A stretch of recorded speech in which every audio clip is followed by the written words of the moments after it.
Good morning, ladies and gentlemen. Welcome to the Peach River Manasota Regional Water Supply Authority Board of Directors meeting for February 4th, 2026. Let the record show all commissioners are present.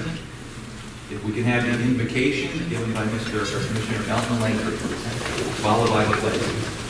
I would bow your heads and please. Dear Heavenly Father, we come to you today, Lord, and we just thank you for us being able to be here and meet. Dear Heavenly Father, and we just pray that you give us the wisdom and knowledge that we can make the best decisions that will suit all the people that we serve, dear Heavenly Father. Lord, we lift up our men and women in the military, the law enforcement, all of our peacekeepers, dear Heavenly Father, that help keep the peace and give us peace when we're home at night, knowing that we're taken care of, Lord. We just ask that you keep your hand on them and their families, dear Heavenly Father. Lord, we just thank you for all this weather that we've been getting, but we want to pray for a little bit of warm weather and a little bit of rain. And dear Heavenly Father, we just ask all these things now in Jesus' holy name. Amen. Amen. I pledge allegiance to the flag of the United States of America and to the republic for which it stands, one nation, under God, indivisible, with liberty and justice for all.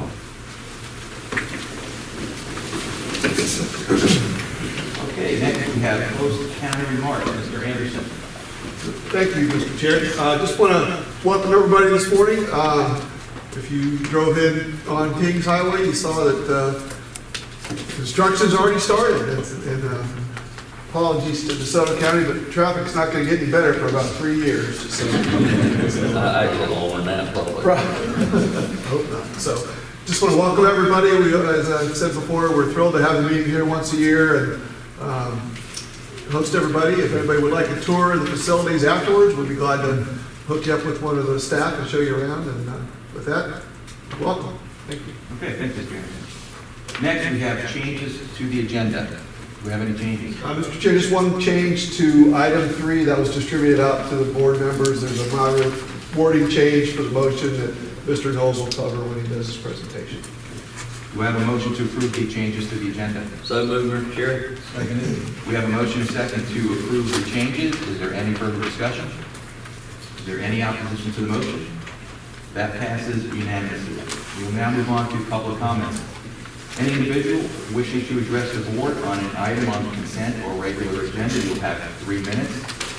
Anybody from the public wishing to speak on any agenda item, please come forward. You'll have 3 minutes. State your name for the record. Okay, we are going to move on to the election of officers. I will turn that over to Mr. Doug Manson. The only time of the year when I get to lead a meeting. Would you like the gavel? So, just as this is an election of our officers, it can be done, nominations can be done one of 2 ways. There's no need for a second, but it can either be done as a slate of officers. For us, it's just chair and vice chair, or individually for the chair or vice chair. So this time, I would open the floor for nominations. Mr. Manson, I'd like to make nominations. Can I do chair and vice at the same time? Yes. Okay. I'd like to nominate Commissioner Cutsinger for chair and Commissioner Sayers for vice chair. And one nomination. Are there any other nominations? Moving forward for election. All those in favor of Chair Cutsinger and Vice Chair Taseo, please say aye. Aye. Any opposed? Thank you. I turn it back over to you, Mr. Chair. Well, the new Mr. Chair. I will just pass the gavel. All right, make sure you leave.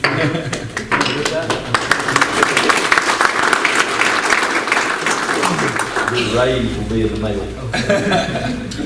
Mr. Chair, can I just have the floor just for a minute, personal privilege? I just want to thank my board members for having me as chair of this past year. I really enjoyed it. Thank you again for nominating me for vice chair. Just want to recognize that. Thank you. Yes, sir. All right, with that, we'll go ahead and move to awards and recognitions. Yeah, thank you, Mr. Chair. I just want to take a minute. Every year, Anne-Lee and her staff submit a comprehensive financial report. Her and her staff work with our auditors, external auditors, and go through that process. And for the 7th year in a row, we've received the GFOA, that's harder to say than FWPCA, Award of Excellence. So I just want to take a second to recognize her. A copy of the award and the press release is in your board pack, and I just want to thank her for her service and your years of dedication and always having a clean audit. So thank you, Ann. We really appreciate it.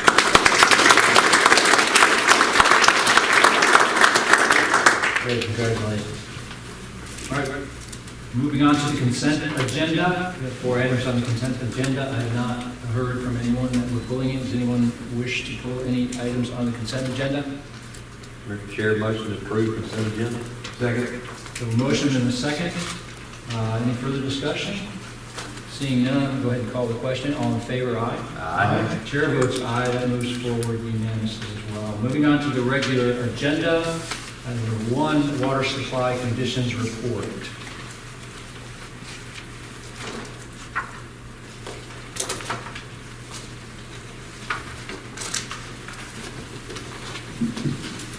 Hi, good morning, Katie Gilmore, your staff. I'm here with regular item number 1, our water supply conditions report.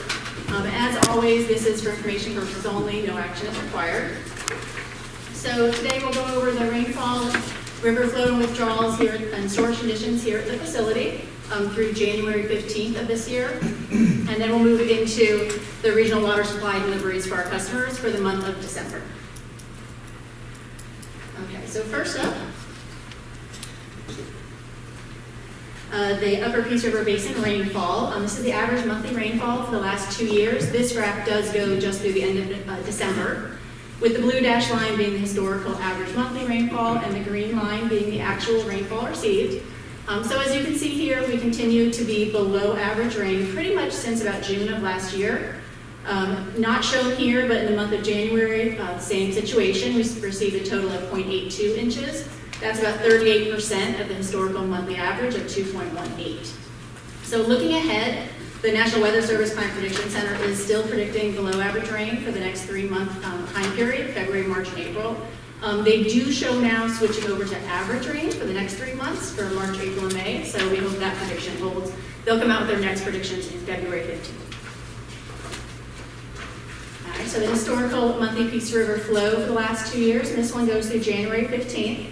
With the red line being the minimum flow that we must have to be able to draw water from the river. That's 130 cubic feet per second. The blue dotted line is our historical monthly average flow, and the green is the average monthly flow actually received. So as to be expected, the lack of rain has resulted in below average river flows as well. And the flow has been below that minimum of 130 since about the first week of November. So flows for November and December, the average flows were 96.7 and 84.2 CFS. And then for January through the 15th, we're about 83 CFS. So holding below that 130. It does look like we've kind of upticked a little bit, so we're hopeful of some rain. Maybe we'll get above that. We finished January at 90.8, and then we were slightly higher. As of yesterday, we finished at about 112, and I looked this morning, the end of the day yesterday was up to 121. So we're trying to get to that 130, and then we can start taking a little bit off the river. So here shows the river withdrawals. Again, this is 2 years through January 15th. So we stopped withdrawing to the river that first week of November when the flows dropped. Gave us an average monthly withdrawal of just 1.74 for November and 0 for the month of December. And then, of course, through January, it's also been 0 through the 15th on here and then through the end of the month. So this slide shows the surface water storage in the reservoir system. This is reservoir 1 and 2, and this is the last 10 years going through January 15th. With the river flow being below that minimum, of course, our storage levels will drop as we continue to pull water from the reservoir systems to bring them into the plant for treatment.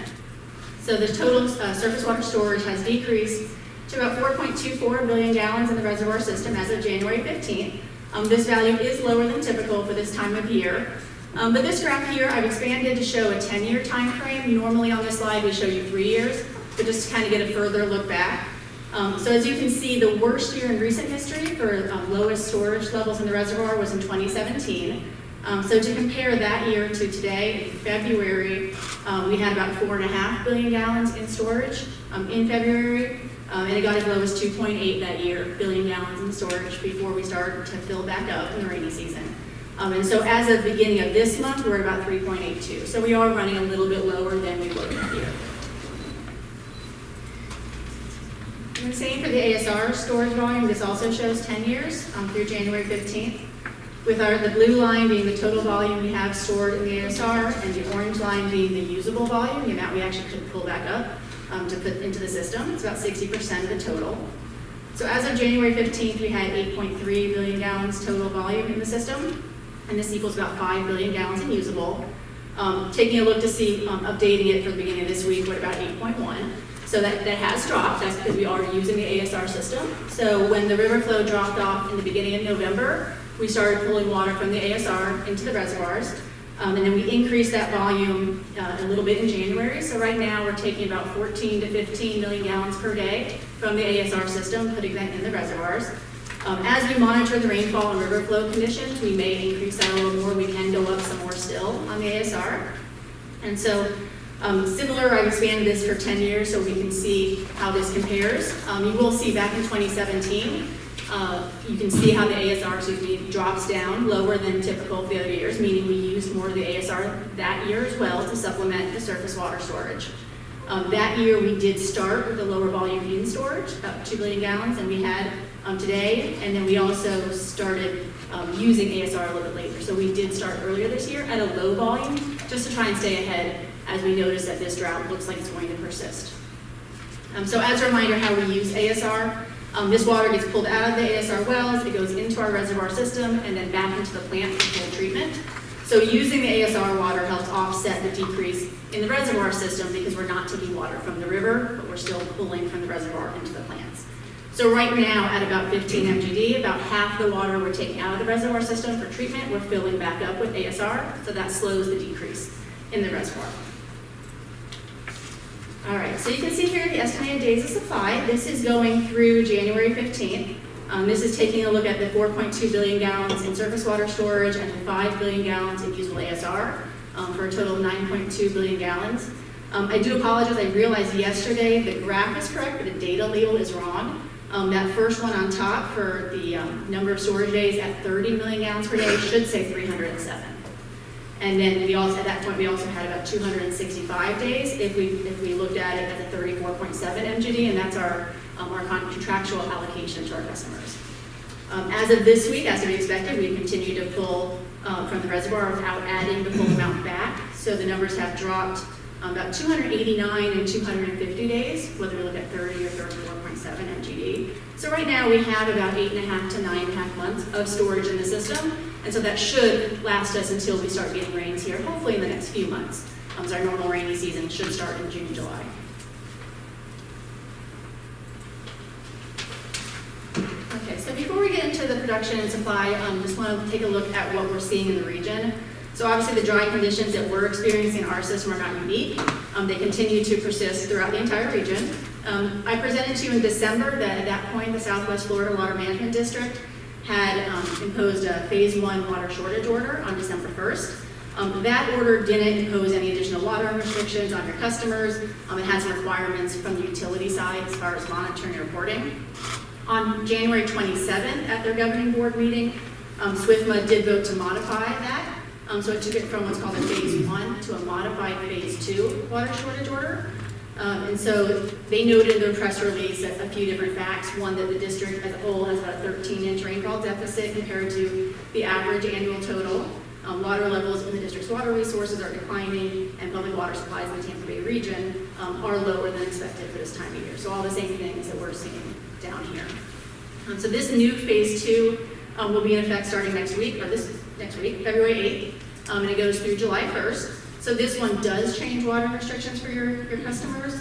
It restricts watering to just 1 time a week for all residents. It reduces the allowable watering hours, shortens those, restricts home car washing to the same day that you're allowed to water, has some limits on aesthetic fountain usage. So currently, Sarasota County is already on year-round 1 day per week, so that won't change restrictions as far as number of days per week for their customers. The remainder of our members, though, do allow 2 days, 2 times per week, which is what SWFMA allows normally year-round. So that will reduce allowable irrigation. So hopefully that will also reduce the water being used, because most people that use potable irrigation use about 50% of their water outdoors. So this next phase also will impose additional enforcement and reporting requirements for utilities with retail customers.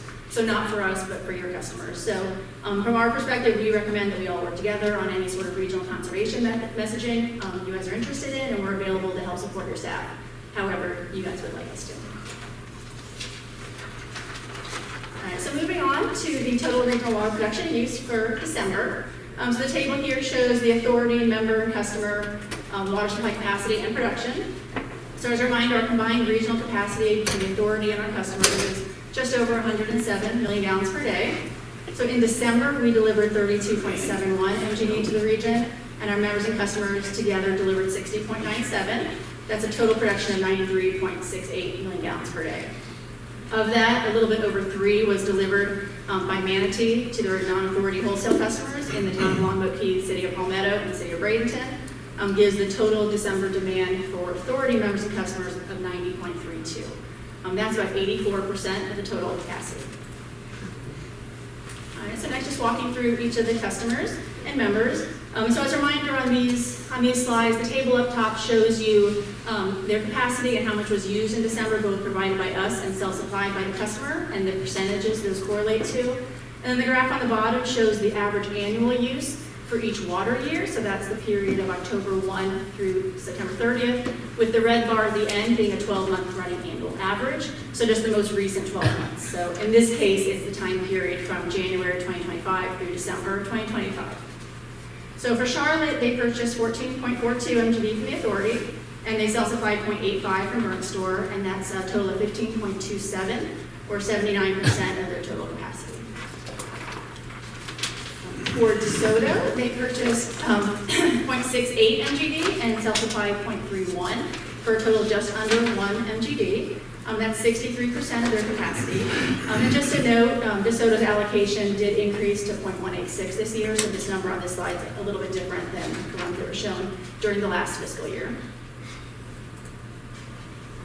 Okay, for Manatee, of course, they don't take any water from the authority, so this is what they produce at their own facilities. They produce a total of 48.62 MGD. 42.51 went to serve their retail customers, with 3.36 to their wholesale customers that are not authority members, and then the additional 2.75 to their fourth wholesale customer, which is Sarasota County. Overall, they use 92% of their permitted capacity.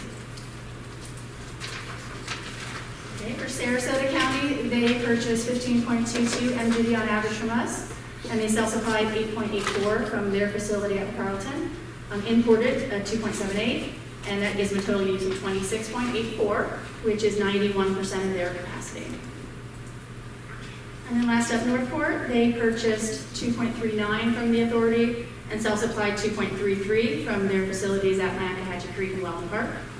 They exchanged, exported about 0.03, giving them a total use just under 4.7 MGD.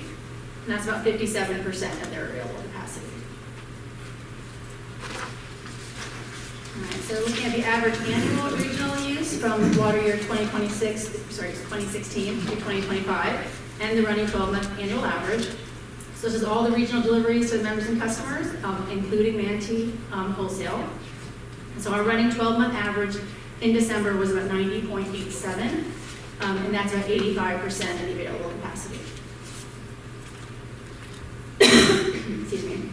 And then here the breakdown, the regional demand from the authority members during the month and customers during the month of December. 93.68 MGD was the total use, which is about 87% of the total regional capacity. So that leaves a remainder of 13.61 or 13% unused capacity. Okay, and I'll take any questions you may have. All right, are there any comments or questions? I have one little suggestion. Financial advisors don't like red. Okay. And so I see that when I was looking at these charts, I saw the red again. I thought, Okay. oh, they're using more than they're supposed to initially without looking at it. But that's just the difference trying to between the make that monthly one jump and out. the average. All right. Maybe you could make that green or something. Definitely change that for you. Thank you for that. No, and then the other thing I would say is that, looking at the seasonal aspect of how we get our water, and seeing, some years where we really had some droughts and, fell into, we were getting fairly low. I just can't say enough about how important it is moving forward with this project to add the new reservoir. I mean, it's such an important thing, and We moved that forward last meeting, and I'm very excited about that, but I think, we're talking about a strategic plan.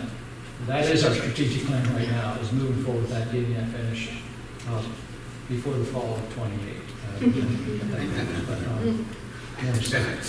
So thank you for the report. I think there's any further questions on that. Thank you. All right, with that, we'll move to item number 2, and that is our fiscal year 2027 budget. And for that, we have our Executive Director, Stan. Good morning, Mr. Chair, board members, Richard Anderson of your staff. For the record, in Katie's defense, I created those graphs back in the day, so it was my fault for putting the red. Well, we assumed it was your fault. Thank you.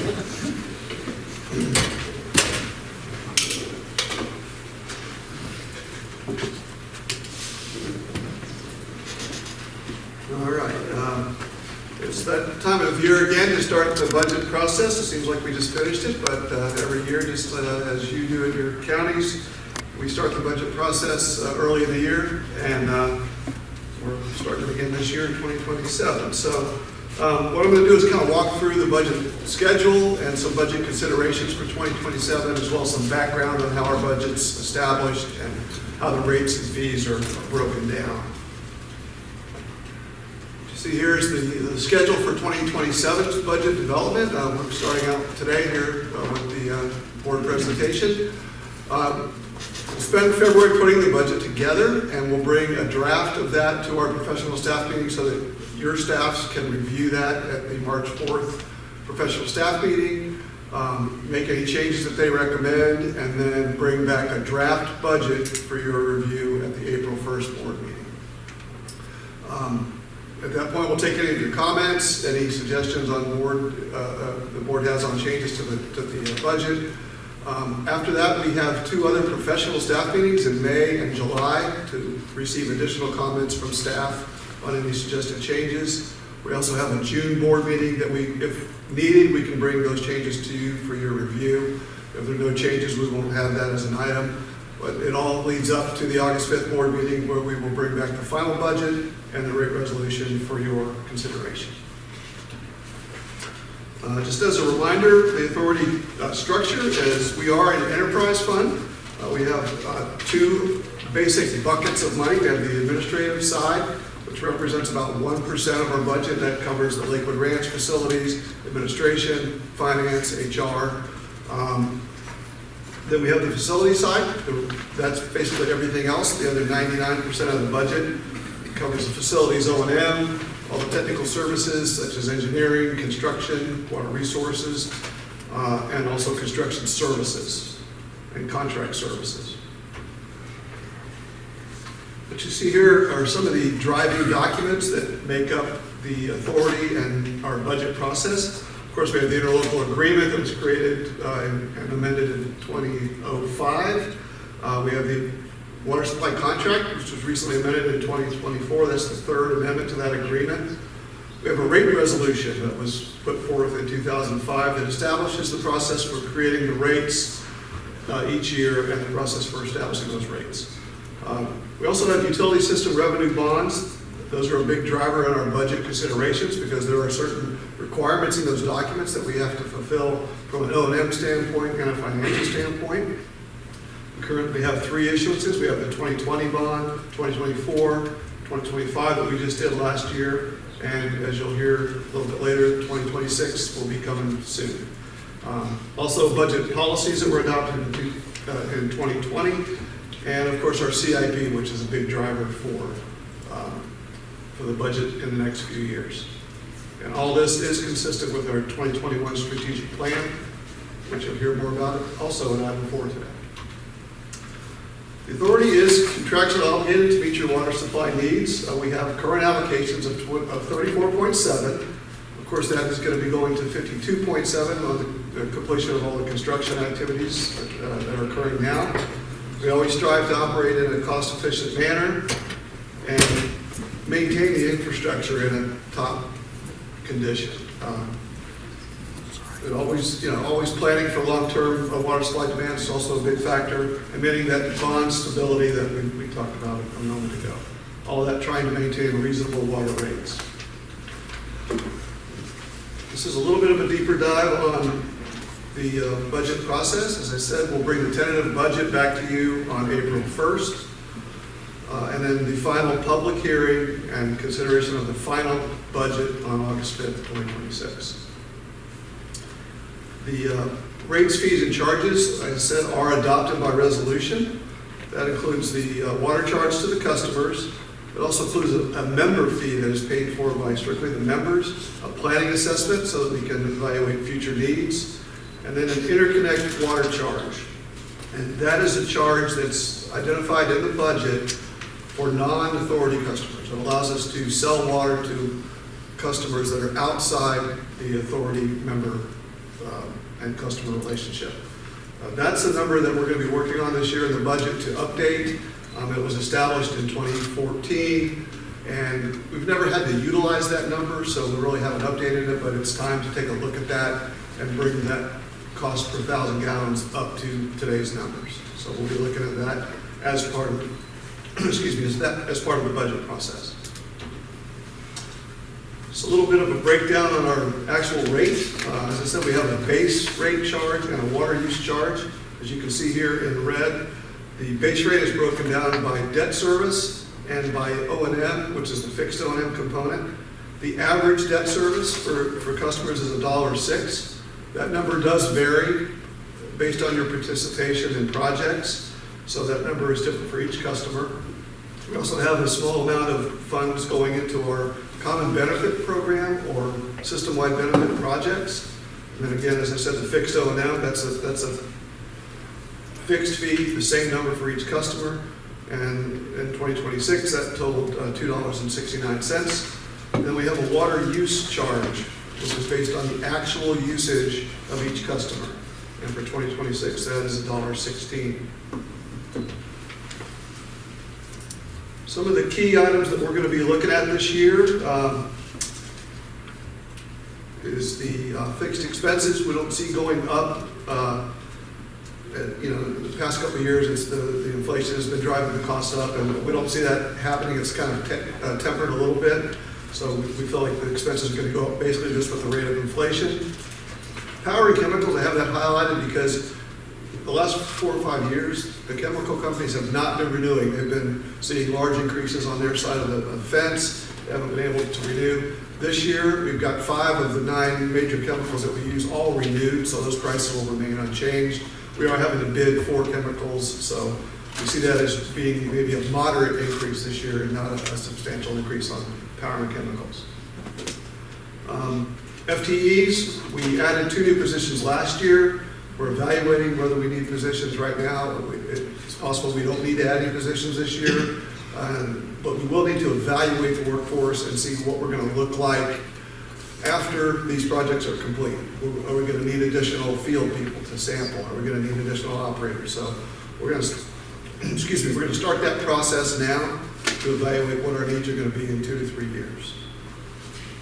Then we always monitor property insurance. That's always a big driver for some of us as far as the cost of insurance, property insurance, liability, that type of stuff. We always take a good deep dive at that.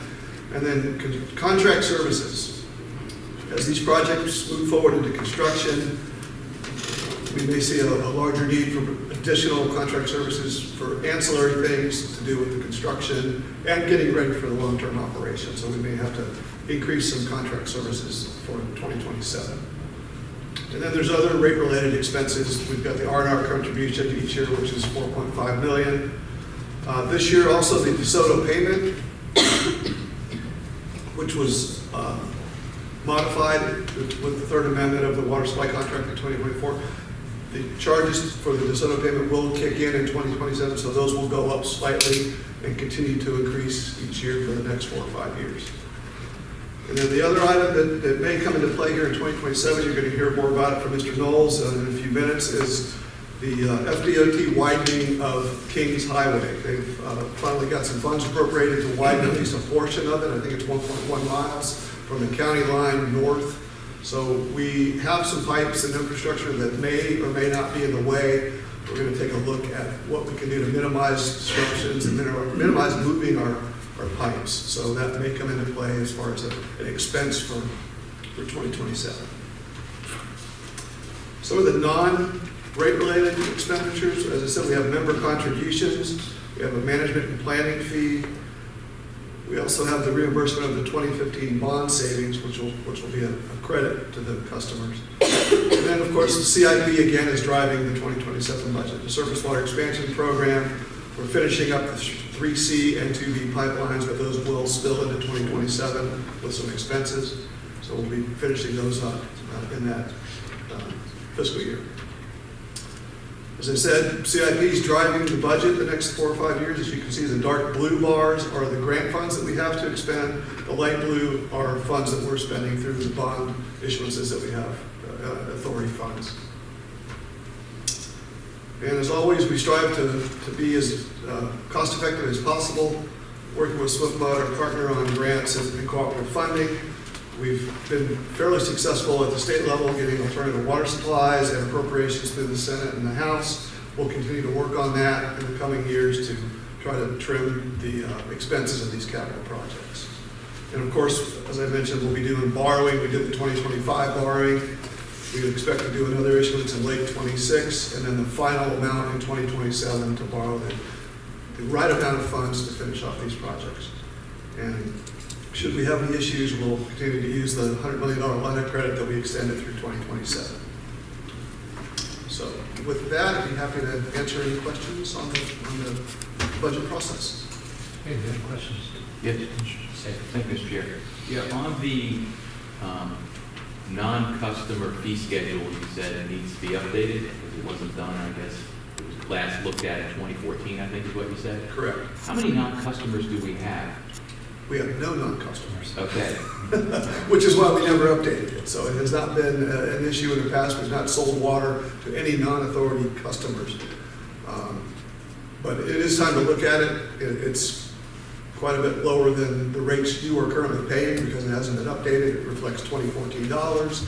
So we just need to take a look at that as part of the process and come up with some methodology to probably index that each year as we increase the regular budget and regular rates to you guys. Because I believe we have an agreement in place, an emergency agreement with the city of Manasota. We do. Would that rate apply to that particular agreement? It would. That's an emergency interlocal agreement, but it also has a provision in there to allow us to buy water from the city or the city to buy water from us. And it spells out the process to do that, so that rate does apply to that agreement, as well as any other agreement we would have with a non-customer. Okay. Thanks, Chair. Any other questions? Yes, sir.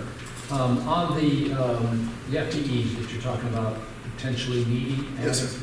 In this process where we're doing the construction, we're hiring someone specifically associated with that, correct? With the mindset that maybe, it's for construction, but they might move into a more permanent position?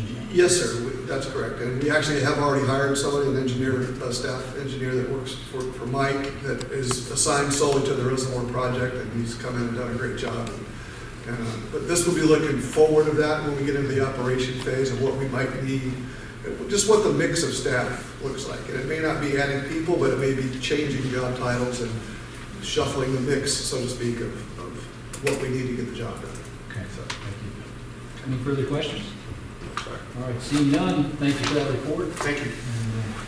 And we'll come back to the budget next meeting. All right, moving on to item number 3 on the regular agenda, which is FDOT Kings Highway widening project. And for that, we have Mr. Knowles.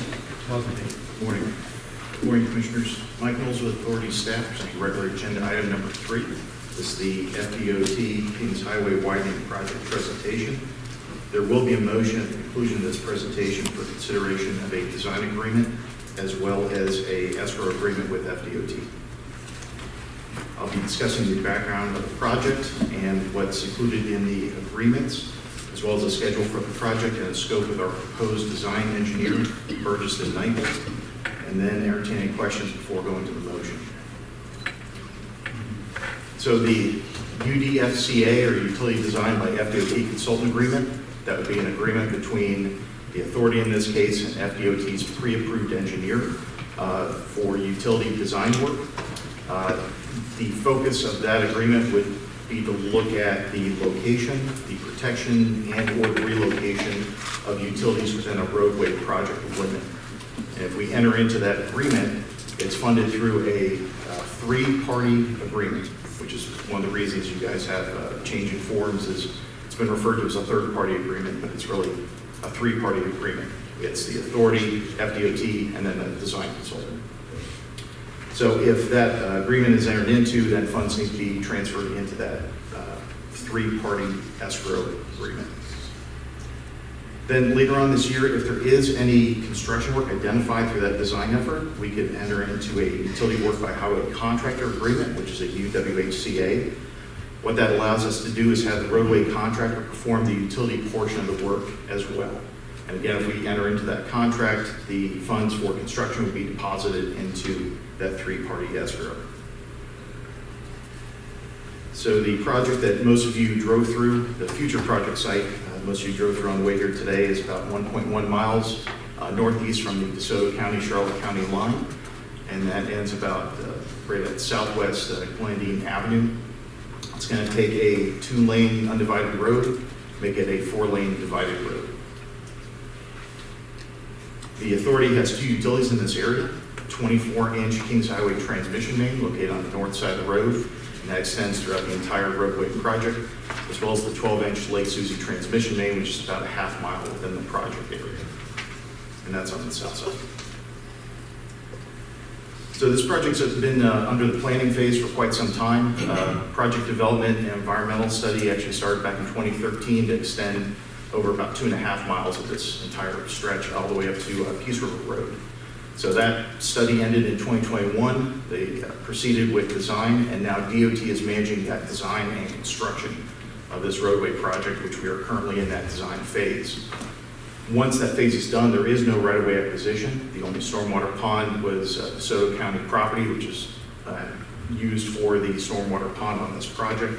So they would move right into construction after the project plans are done and the procurement is completed in late this year.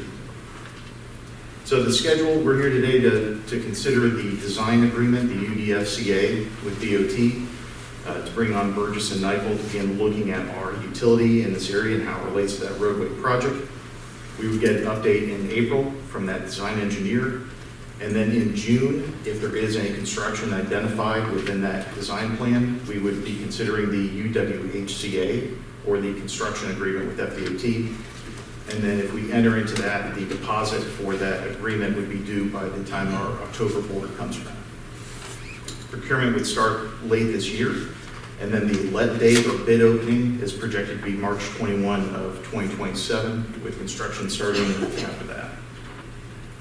Scope of services with Burgess and Nyepel is a conceptual alignment of our utilities, as well as 60% design plans, specs, opinion of probable construction costs, a 90% update to correlate with the DOT, design update, permitting, and signing and sealing those drawings at the end to participate in the bidding process, as well as attending meetings with FDOT, the authority, and other utilities on the project. If we do have any construction on the project, we would consider a post-design or CEI services with Burgess and Nyepel at that point, as well as bidding assistance. Burgess and Nyepel is also doing the utility relocations for DeSoto County. So it really makes sense to have them looking at both these utilities at the same time to figure out if there is a conflict and if something needs to be relocated, the best place to put all utilities. So I'd like to entertain any questions the board has before we go to the motion. All right, do we have any questions? Seeing none, thank you for the presentation. So with that, I'm going to go ahead and look for a motion on this item. Mr. Chair, motion to set the utility design by FDOT Consultants Agreement, UDFCA, and the three-party escrow agreement, and authorize the executive director to execute both documents for a not to exceed value of $139,237.80. Second. Motion by Commissioner Langford, second by Commissioner Sale. Any further discussion? Seeing none, call the question. All in favor, aye. Aye. Chair votes aye. That moves forward unanimously as well. Thank you for the presentation. With that, we move on to item number 4, our strategic plan for 2026. Mr. Chairman, members of the board, Jim Guidio, Director of Water Resources and Planning. This is an information item presenting the draft strategic plan 2026. First thing I'd like to do is just give you a quick overview of my presentation will be. We'll talk a bit about the function of the strategic plan. We'll give you an overview of the last update and the process that went on, which was the 2021 plan. We'll give you an overview of accomplishments since 2021. With respect to the draft plan, there's no action required right now. We've gone over with your professional staff in January the draft plan and the changes proposed to it, received input, and we've included that in the draft that you have before you.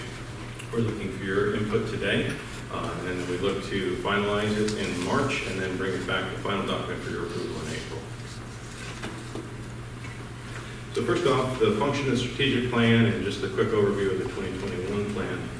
The guiding document for the strategic plan is our guiding document. It's got overarching components like the vision, the mission, the core values, and then there's the actionable items under the objectives and the initiatives. We update the plan every 5 years. Essentially drives everything that we do. With things that you've seen like the Integrated Regional Water Supply Plan, or CIP, or CNA, and multiple other things as well. With respect to the 2021 plan, there was an extensive effort there to revamp the prior plan. The board spent a lot of time working through a series of meetings, including a dedicated workshop to go through that. It was about a 6-month process. So there was quite a bit of revamping of the plan at that time. The board was certainly to be commended for going through all that effort and revising it. So that has since driven all our planning, our designing, our construction, financing, public outreach. And we're always planning, but we're now moving into and actually have been doing mode, and that's where we are now. But to give you a quick overview of what we have completed and what's ongoing since 2021, as we've mentioned, we do the annual CIP and CNA updates for your review. We updated the Integrated Regional Water Supply Plan in 2025, upgraded the DeSoto Booster Station. We undertook a Peeps River facility brackish groundwater evaluation and got a permit and 30% design for that. We've secured the project funding for the projects that you have been reviewing each month. We've also amended the master water supply contract, which was a major accomplishment. You've been seeing the regional loop system presentations on phase 2B and 3C, and we're also now moving into a phase 2C and 3C extension studies to see if we can extend those lines further. And you might be familiar with the last project, the surface water supply expansion project, which you hear about each month. That is the PR3 reservoir project, and also the Peace River facility water treatment plant expansion. So there's been a lot that's been going on over the last few years. There is a lot more coming. So just to start first, was give you an idea of the plan itself. We have no proposed changes in the overarching components other than the date. We're switching it from 2021 to 2026. So those components, the who we are, the vision statements, the mission statements, the core values, none of those things are changing. But I will give you a quick overview of those elements. If it's all right with you, I won't read through these in their entirety. I'll just paraphrase them. Essentially, this one is the who we are component. It talks about who we are as a regional supplier, that we support economic development, quality of life. We provide a platform for all the members to collaborate together to develop reliable water supplies for the region. Next is our vision statement, which pretty much speaks for itself, but again speaks to cooperation and collaboration among the members, and to make sure that we're always working to create and maintain a reliable, interconnected, sustainable system. With our mission, again looking at providing high quality, reliable, safe drinking water supplies, and that protect natural resources is something that we're always looking to do at the same time as providing water supplies, protecting natural resources now and into the future. We have 4 core values: cooperation and collaboration, resiliency, financial stability, and leadership and water advocacy. I don't expect you to read that right now. I'll put those back up in front of you as we hit on the core values. So proposed plan changes. Again, we're not changing the core values at all, but we have some proposed changes to objectives and initiatives. Not a lot, but mostly wordsmithing. We do have some items that we have added for your consideration. We will provide an overview of the proposed changes. The additions will be shown in red. Deletions will be shown in strike through. I would point out the track changes copy of the actual document is in tab B of your packet if you'd like to look there. Again, I don't intend to read through every single one of these unless you'd like me to, but feel free to stop me, ask any questions, provide input. Slow me down if I'm too fast. I had too much coffee this morning. So. Okay, so first core value, cooperation and collaboration. I speak for itself, but this particular core value, what we have done here is we've maintained the 3 objectives for core value 1. The items in red, again, are what we have added. Some of these, again, or most of them actually are wordsmithing, but we have updated some dates and referenced some key projects just to keep them up as marquee items for us to keep an eye on as we move forward. We did add a 3rd initiative to Objective 1-2.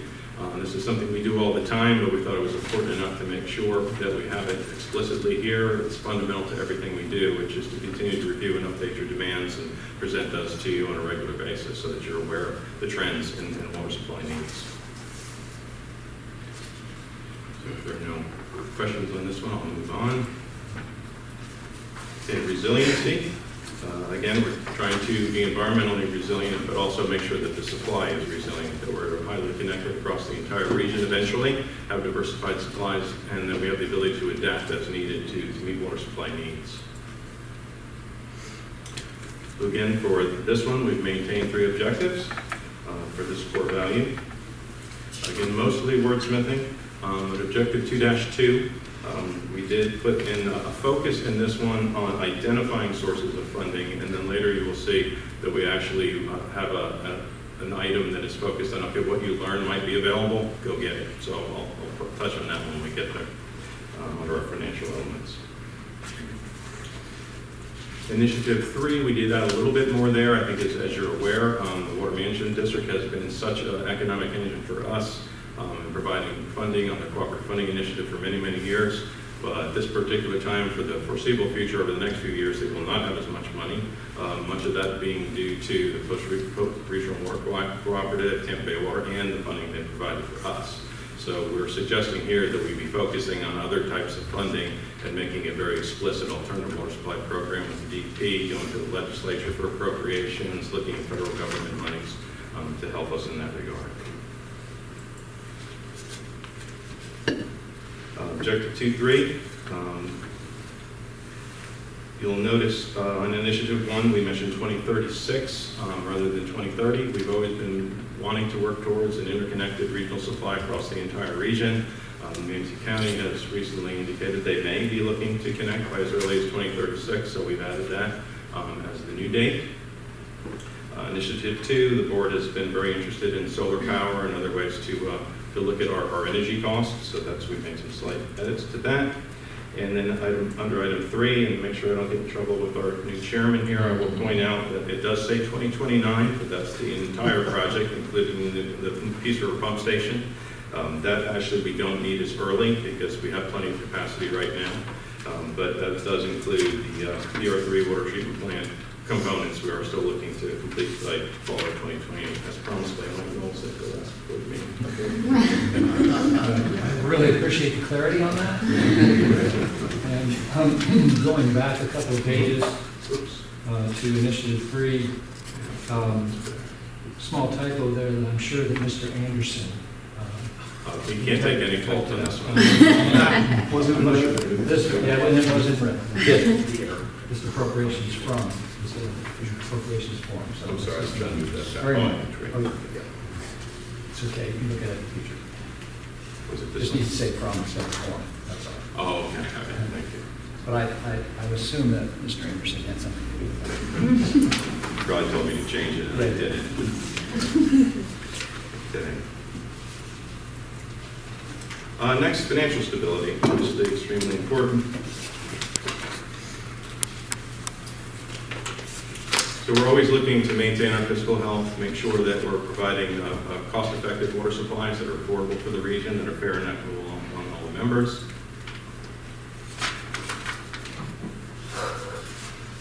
So for this one, again, we've maintained the 3 objectives as we've done in the others. But in item 2, you'll see there that we have placed an emphasis on keeping the master water supply contract up to date, looking at it on an annual basis, making sure we change it as needed to keep up with what the board's directives are. Again, that drives much of what we do, obviously, the master water supply contract, so we thought, again, it would be good to have that here explicitly. And also, item 3, we're looking to provide regular updates to the board on updating and potential changes in water rates, which you just heard some of that as well.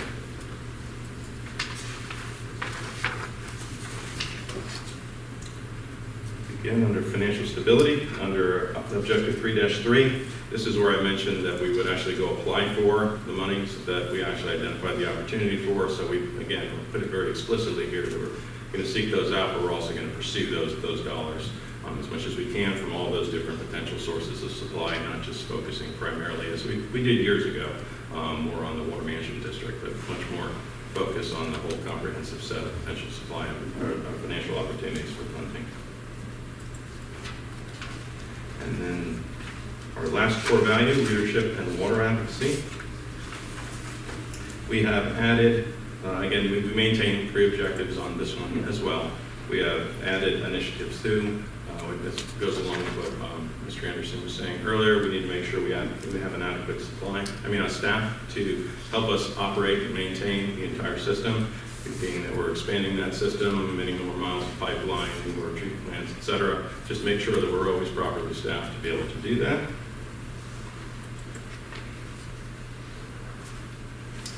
Again, for this particular objective, we're, again, pretty much wordsmithing, but a lot of this is focused on sharing and disseminating information about what all the members are doing, what we're doing, to make sure there's always an adequate supply for the region. Contrary to sometimes popular belief that there's not enough water, well, if we stay ahead of it, there is, and we think it's important to get that out there. We'd like to use our website more to get that information out. We also want to continue and actually expand upon our interaction with educational organizations. We do everything from elementary schools to high schools, trade schools, colleges, to make sure that all those type of issues those entities are aware of what we do. We engage with AWWA on many things. We do facility tours. We think we should continue to do those. So that's the focus of that one. And then lastly, on objective 4-3, we have certainly found that it's good to maintain regular interactions with the regulatory agencies, so we've placed that in there very explicitly before rules go haywire on us. We'd rather be able to provide input on that to hopefully be able to have a two-way conversation with regulators. Under Initiative 1, we wanted to enhance that proactive engagement.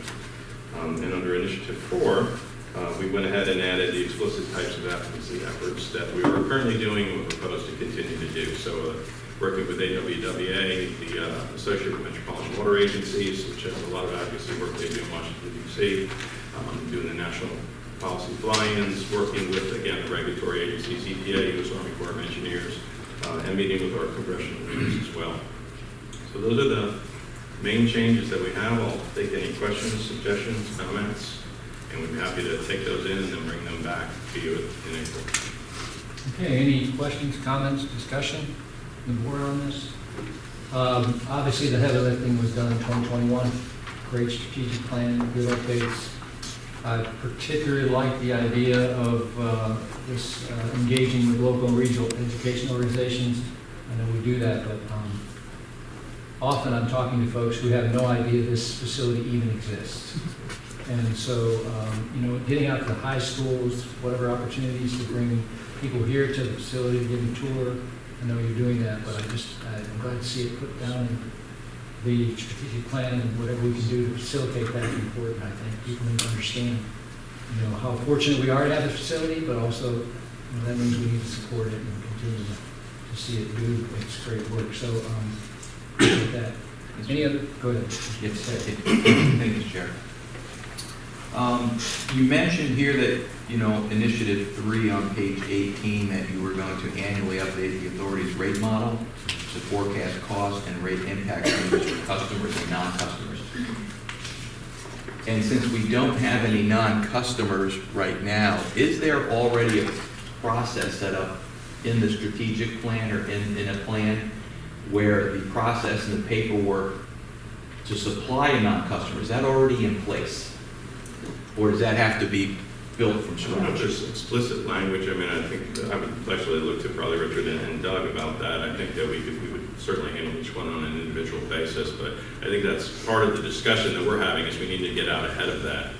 So I think that would be an important component of it, not just the rate, but what's the process for doing that. Okay, so we don't have a process and we don't have like a format for a non-customer to come to the authority and make an application. That's not in place right now? That's correct.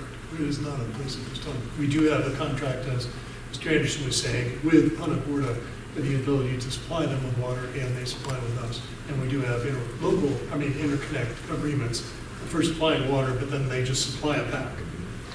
Manasota is just unique that we could sell or buy additional water beyond just the exchange of water through an interconnect.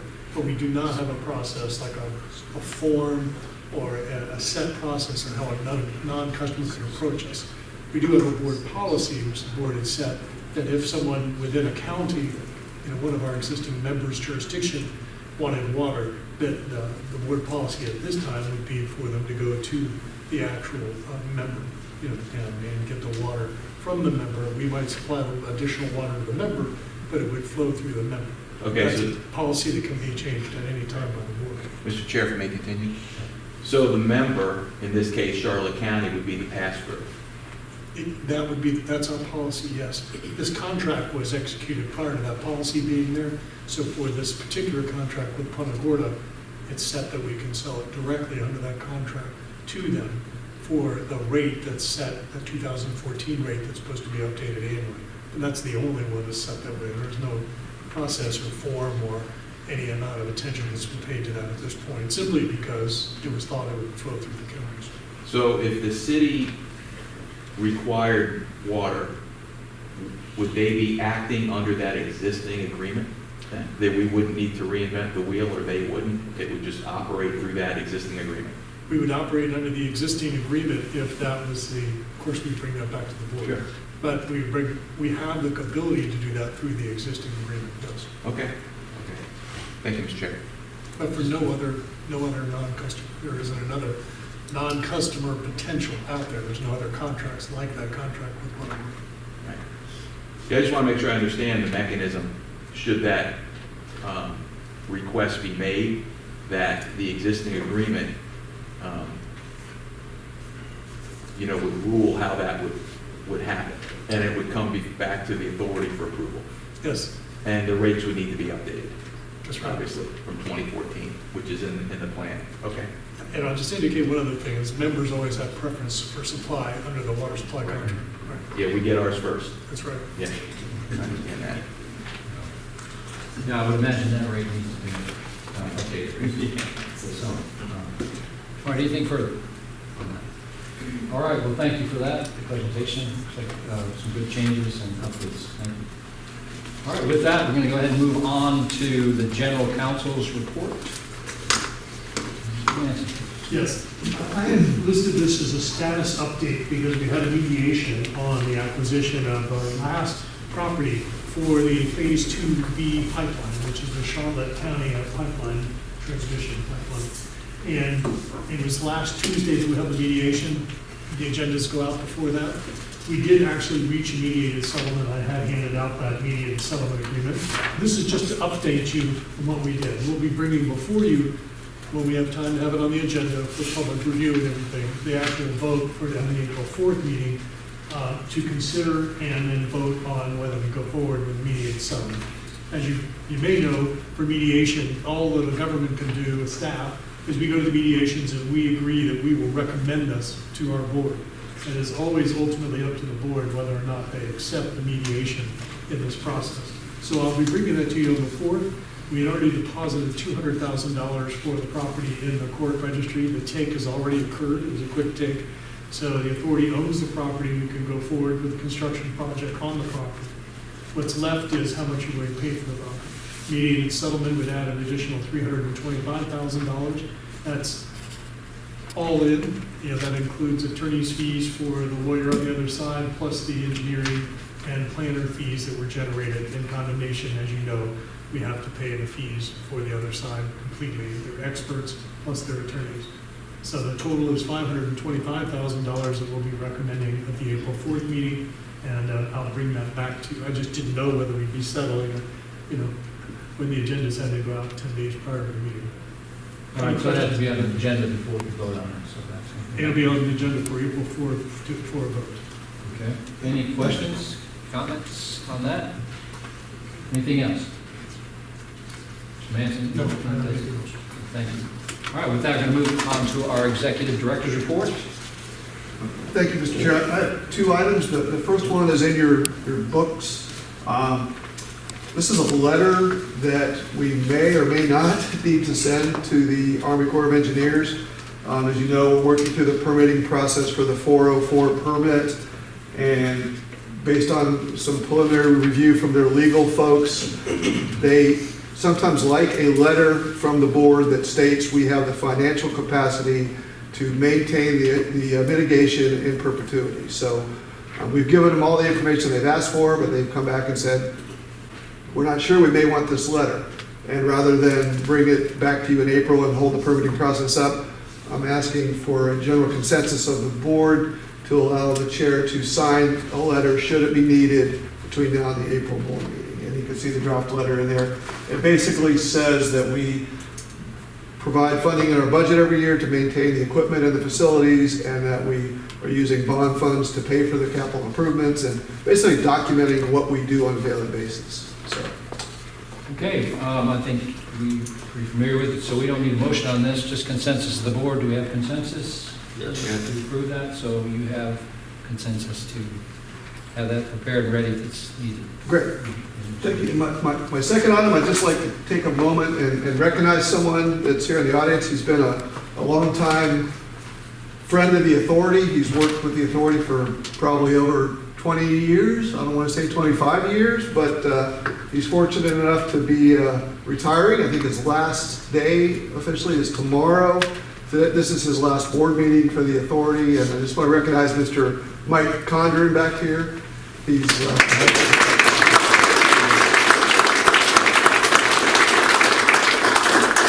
his current role is leading our owner's agent team for the authority with Ron Caldwell, so he's been really helpful as we've moved through the construction and design and permitting of all these facilities, and we're really going to miss him and wish him well in his travels. So, Mike, thank you.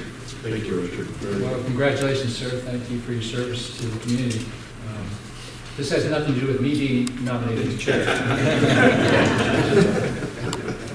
Thank you again. All right. Appreciate you taking the time to do that. It's really important. Anything further? Mr. Anderson? No, thank you. I'm sorry. Okay, thank you. With that, move to board member comments. Mr. Reardon? What do you want to say? Yeah, I just wanted to say I brought up during our meeting about the non-customer issue.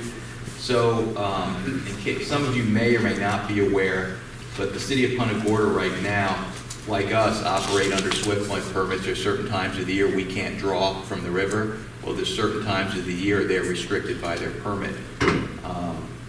So I just wanted to make sure I was keeping this board informed of the potential for the city to come forward and ask to be a non-customer to meet that gap. During the rainy season, there isn't an issue, but in the off-rainy season, just like us, they're restricted by their permit. So there may be a gap that needs to be filled.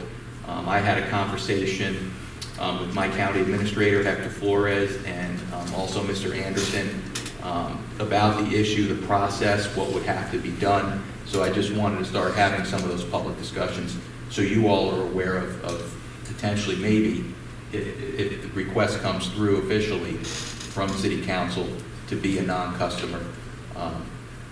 And I don't know, Mr. Anderson, if you had anything else to add to that. Just to reiterate what Mr. Manson said, the contract that currently is in place, it does actually spell out the process each year where we could request water from the city or the city could request water from us. It provides all the dates and the timelines to do that, and it would apply, say, if they requested it this year for fiscal year 27. Of course, as Doug said, the board could take privilege and modify that at any time if they needed water sooner or what. I'm not sure of the timeline, but there is a process in place to look at that, yes. Yeah, so, in our conversations, they did have a hard deadline to put in the request, which has passed. It was February 1st of every I year. believe, don't hold me, I believe it's February 15th. Okay, I well, believe, I'm not sure. it's only, it's A couple days. a couple, it's coming up close, but this board has the flexibility, if we're past that date, to get on an agenda, and it would be at the discretion of the board if we wanted to move forward with that. Correct. Yeah, and that would be, I think, effective the fiscal year October 1st, Correct. when it would go into effect. Yes. Okay. That's all I had, Mr. Chair. Thank you. On that, just to follow up, just a question on that. So, do you have an interconnect with Peace River? Does Charlotte have? Yeah. That's one of our first customers. Yes. So, would we have an opportunity to allow them to buy water from you instead directly from the authority? As, you know, Yes. as a member? Yeah, I think that's what I heard Mr. Manson say, that we would be a pass-through to them. Is that how that would be facilitated if we did that? If they came to us and said, we want to get water directly from the authority? Well, the Punta Gorda contract is unique in that they have the ability to buy water from us if the board chose to do it that way, directly from us. But it's discretionary. We don't have to sell them water, unlike each one of you have an allocation, well, you will someday. Each one of you have an allocation, and we don't have an option. We have to provide you that full allocation, right? And this contract was, they may provide us water, and we may provide them water. If they wanted a firm allocation going forward, they would be, I, as a lawyer, would recommend they do it through Charlotte County, because then they would have a contract with the county, whatever their standard contract is, to supply water, and we would be required, as we always are, to provide a full allocation to Charlotte County. So it could be done either way, it's going to be part of the discussion, I'm sure we're going to bring this up. So if that comes forward, that'll be an option to the case. Okay. Mr. Chair, if I may, just to answer the plumbing question, I don't know sitting here today where the water's needed and where it would need to be delivered to and from, so that's something we'd have to work out as far as details of the actual delivery point. So, Yeah, and again, I'm, just thinking about the additional costs that the members pay for capacity and all the additional things we're doing. So it seems like it might be an option to say, let Charlotte provide it through their process. But we'll take a look at that if it comes forward. Yeah, I think, Mr. Chair, if I may, I think it's going to be important, obviously, to understand what the request is going to be if it comes forward, and how much, and then we can figure. Yeah, exactly, because they do have the ability to produce their own water, especially in the rainy season. And from what I understand in my discussions with Mr. Anderson, water flows back and forth. They can give the water back Correct. when they have it. So there's already that mechanism in place. What I was trying to focus on was, does the existing emergency agreement, is that sufficient enough for them to purchase water through the authority? But now I'm hearing it may be easier through our allocation through the county. I just wanted to make sure if something was going to take a lengthy time to do in terms of crafting a new agreement, how quickly can this get done? Because I asked Councilman Greg Julian, he's in the audience, from the city of Punta Gorda, also his utility director is here, Mr. Tom Spencer. So they're listening to this conversation so they can understand how quickly, the authority can move either through the county's allocation or through their existing agreement to get water. And then how much is the authority, depending on the request, how much are we willing to do? Because we have our own needs that need to be met. And we're going through this drought condition right now. So what's that safety gap? Right. That all needs to be evaluated. That all needs to be figured out. Yeah, and I'm not an attorney, but I did stay at the Holiday Inn Express last night. The contractual mechanism is already in place to make that happen. Correct. Thank you, Mr. Chair. Great. Commissioner Lang. I'll just, Happy New Year. All right. First one. Another opportunity for public comments. Do we have any cards or anyone? Anyone else? Public comments? Seeing none. A couple of announcements. Next Authority Board meeting, Wednesday, April 1st, 2026, at 9:30 at Sarasota County's Administration Center, Anderson, South Venice. The future board meetings are listed there in your agenda. And so let me just check the time here. It is 10:39, one of the briefest meetings we've had since I became chair. That's been we move forward, and with that, we are adjourned.